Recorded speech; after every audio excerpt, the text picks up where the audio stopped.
there is a photo circulating with Mr. Guy Ballard doing a little demolition in the kitchen.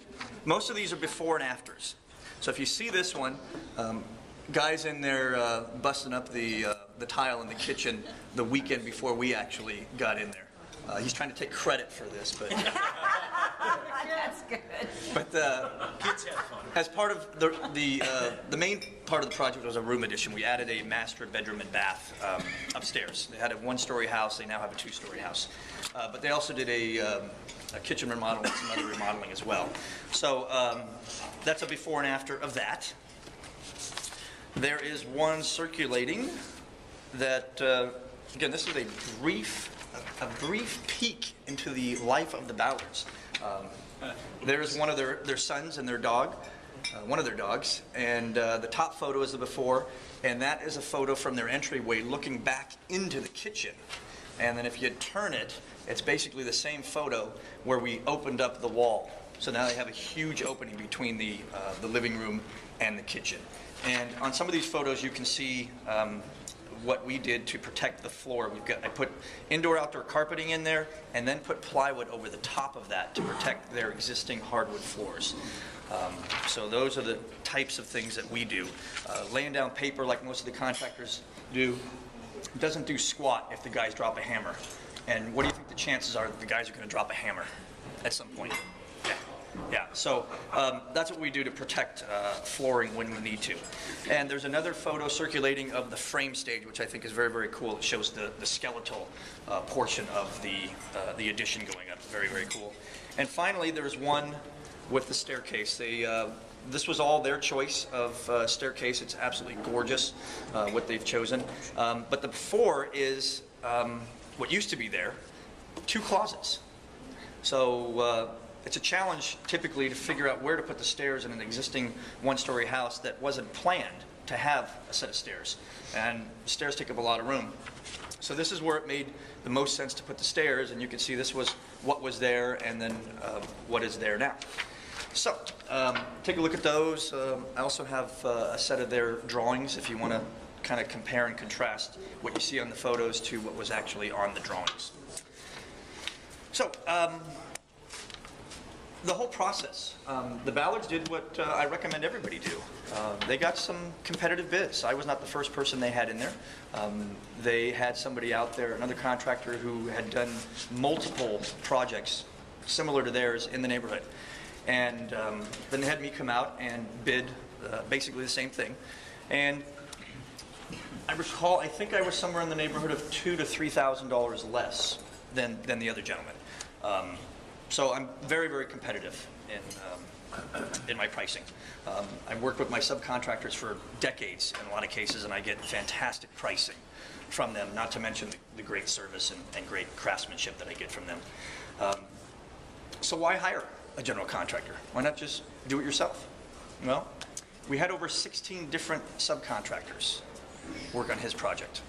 From demolition crews to roofers, drywall, contractors, stucco, finished carpentry, tile, plumbing, over 16 different contractors.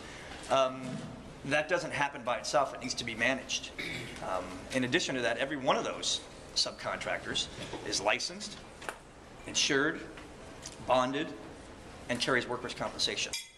So we're absolutely minimizing the risk of any liability or issue that may arise by doing that. In addition to that, I've talked many, many times about how thorough we are with our drawings, and we want to get everything on the drawings exactly the way it's going to be. And the goal is to not have any changes, because changes create havoc sometimes, and they almost always create delays, and they almost always increase the budget. But it's not realistic to go through a project like that and not make changes along the way. As you're going through it, you go, hey, you know what, why don't we put some lighting there? Why don't we add a TV in the bathroom, for example, and that type of thing. Yeah, so, and there were some things they pulled out, so there were some extras and some credits, but all in all, there were approximately 34 estimates for changes. That all takes time and effort. Has to be managed, and there were ultimately approximately 29 changes, some of them major, some of them minor, and all of that has to be managed. It doesn't just happen. And many of the changes involved multiple trades. If they wanted to do a particular thing, it might involve 2 or 3 different trades. It might involve the electrician, the drywall guy, the stucco guy, you name it. And if you're doing it yourself and subcontracting it, you can imagine it's going to be very difficult to try to coordinate that and call the electrician and the various people and say, hey, I need you to come back and do this, but you got to wait for this guy. It's just got to be an absolute nightmare. So I think the project turned out fantastic. Unfortunately, the photos don't show the color. Oh, there's one of the, I forgot to mention, of the shower. There's a photo of the shower and the sink. Awesome stuff. They chose all of this. I had no say in the decoration, the decorative part of it, thankfully. But they chose the fixtures. Yeah, you don't want me doing that. That's more of an interior decorator type thing. But yeah, the tile and the granite, it's spectacular. The photo does not do it justice. I apologize to the Ballards for that. But apparently I need to get a better printer and some skills. And some skills. Some skills.